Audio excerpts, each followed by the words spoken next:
Hello दोस्तों, नमः शिवाय। दोस्तों, आज मैं आपको एक ऐसे नक्षत्र की बात करने जा रही हूँ जो बहुत कम आता है और जिसका प्रभाव बहुत ज़्यादा है। यानी कि आप उस नक्षत्र में जो भी काम करते हैं वो काम सफल होता है और 100% होता है। तो दोस्तों, वो नक्षत्र है, एक तो कहलाता है पुष्य नक्षत्र। अगर रविवार को पढ़ा तो रवि पुष्य नक्षत्र, सोमवार को पढ़ा तो सोमवार पुष्य नक्षत्र, गुरुवार को पढ़ा तो गुरु पुष्य नक्षत्र।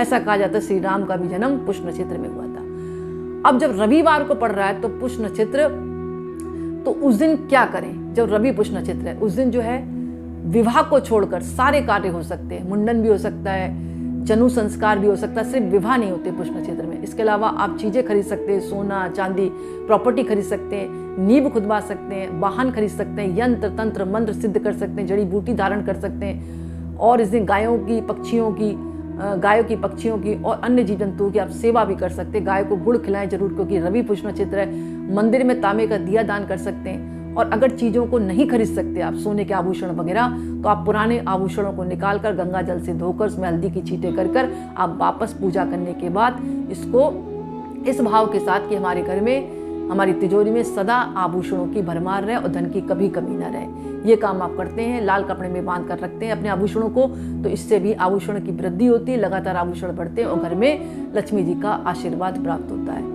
तो ये दिन जो है बेकार ना जाने दें। आपके पास थोड़ा पैसा है तो कपड़े खरीद लें, रुमाल खरीद लें, कुछ ना कुछ जरूर इस नक्षत्र में खरीदें। कहा जाता है जो भी चीज़ हम खरीदते हैं उसका अनंत गुना प्रभाव हमारे जीवन में अच्छे रूप में प्राप्त होता है। एक बात तो ये हो गई।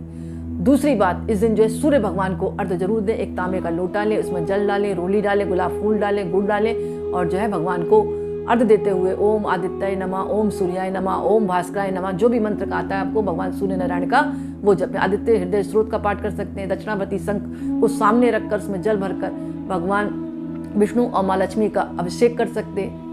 और एक मंत्र का जाप कर सकते हैं कमलगट्टे की माला से, स्फटिक की माला से। इससे भी लक्ष्मी जी का स्थायी निवास घर पर बना रहता है। मंत्र है इस प्रकार, ओम श्रीम ह्रीम श्रीम कमले कमलालय प्रसिद्धि प्रसिद्धि, ओम श्रीम ह्रीम श्रीम महालक्ष्मी नमः।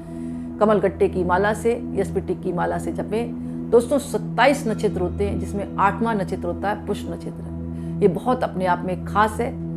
और इस दिन जो है आप एक काम और कर सकते हैं, विष्णु लक्ष्मी जी की संग पूजा कर सकते हैं। कृष्ण भगवान को पीताम्बरी है, बांसुरी अर्पण कर सकते हैं, पीले वस्त्र है, पीले फूल है, पीले मिठाई है, इससे भगवान की पूजा करें। बाल गोपाल का कोई मंत्र जाप कर सकते हैं या फिर ओम नमो भगवते वासुदेवाय का आप जाप कर सकते हैं। जो भी आपको आता है इजीली उसका जाप करें। एक काम और कर सकते हैं, हत्ता जोड़ी मिलती है, वो बाजार से ले आएँ और चांदी की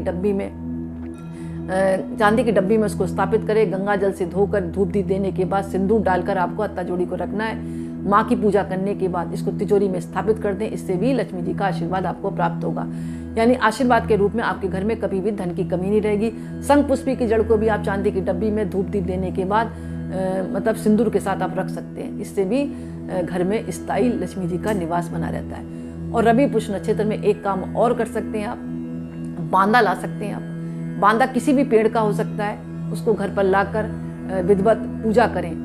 माँ लक्ष्मी का रूप मानकर या भगवान विष्णु का रूप मानकर विधिवत पूजा करते हैं, अपनी मनोकामना बोलते हैं, तो शीघ्र ही मनोकामना पूर्ण होती है। क्योंकि ये जो मुहूर्त है इसमें जो भी हम बांदा लाते हैं, जो भी जड़ लाते हैं, अगर उसके सामने अपनी मनोकामना बोलते हैं तो शीघ्र ही मनोकामना पूर्ण होती है। अब बांदा क्या है? बांदा होता है एक पेड़ पर दूसरा पेड़ निकलना, यानी वो जो दूसरा पेड़ है वो दूसरे पेड़ से पोषण लेता है। जैसे आम का पेड़ है, उस पर पीपल का पेड़ निकल रहा है, तो पीपल का पेड़ उससे क्या कर रहा है? पोषण ले रहा है। किससे? आम के पेड़ से। तो बांदा क्या हुआ? पीपल के पेड़ का। तो उसकी जड़ ला सकते हैं आप और विधिवत पूजा करके आप जो है घर पर स्थापित करें। अब ये बांदा आम का भी हो सकता है, पीपल का भी हो सकता है, बरगद का भी हो सकता है, आंवले का भी हो सकता है, जो भी मिल जाए। घर पर लाने पर विधिवत पूजा करके स्थापित करने से व्यक्ति करोड़पति क्या अरबपति भी बन सकता है। ये मजाक की बातें नहीं है, शास्त्रों की बातें। ये आप करें और फील के साथ करें। आप देखेंगे जितना आप फील के साथ उपयोग करेंगे या प्रयोग करेंगे, उपाय करेंगे, तो जीवन में सारे काम आपके होंगे। और दोस्तों, जिन व्यक्तियों की शादी नहीं हो रही है वो रवि पुष्य नक्षत्र में एक लोटे में जल भरें, दूध डालें, हल्दी डालें, चावल डालें, कुछ मिष्ठान डालें और शिव मंदिर जाएं। वहाँ पर जाकर उनका भगवान शिव का अभिषेक करते हुए ओम गौरी शंकराय नमः, ओम गौरी शंकराय नमः का जाप करते हुए आपको भगवान का अभिषेक करना है। और वहीं बैठकर आपको एक मूली से उनकी डोरी बांध देंगे शिव और पार्वती की, ये भाव के साथ कि हमारी भी शादी के जल्दी योग बने। इसके साथ साथ जो है आप ओम नमः शिवाय का जाप कर सकते हैं या फिर एक मंत्र का जाप और कर सकते हैं, ओम गौरी शंकराय धोगी। यथाम तिमे माम शंकरा प्रियाय तथा माँ कुरु कल्याणी कांत कांता सुदुल्लभ माम। ये थोड़ा आपको कठिन पड़ेगा, तो इस मंत्र को आप छोड़ दें। आप तो ओम गौरी शंकराय, ओम गौरी शंकराय, ओम गौरी शंकराय बोलते हुए ओम पार्वती नमः, ओम पार्वती नमः या हर हर पार्वती पते नमः, इस तरह आप बोलते हुए अपनी शादी के लिए मनोकामना बोलें। शीघ्र ही आपकी मनोकामना पूर्ण होगी और शादी के जल्दी योग बनेंगे। आपके घर में बहुत ज़्यादा लड़ाई झगड़े हो रहे हैं तो एक दीपले में पीली सरसों रख के कपूर डालें और माँ की भी आरती करें, क्योंकि नवरात्र चल रहे हैं, और लक्ष्मी नारायण की भी आरती करें। इससे भी पारिवारिक झगड़े दूर होते हैं। तो दोस्तों, ये कुछ उपाय हैं, अगर आपने कर लिए तो जीवन में आने वाली प्रत्येक समस्याएं खत्म होंगी।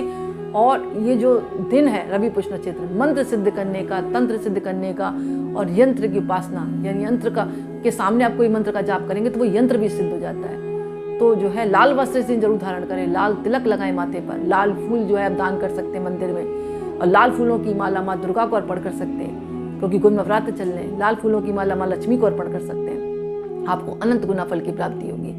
तो दोस्तों, ये दिन व्यर्थ जाने ना दें। अब कब आएगा दिन कुछ पता नहीं, इस बार 7 जुलाई रविवार को 2024 में पड़ रहा है, इसका फायदा आप जरूर उठाएं। तो दोस्तों, आज का वीडियो मैं ही समाप्त करती हूँ। पसंद आए तो लाइक करें, दूसरों को शेयर करें और कमेंट से नमः शिवाय जरूर लिखें। बहुत बहुत धन्यवाद।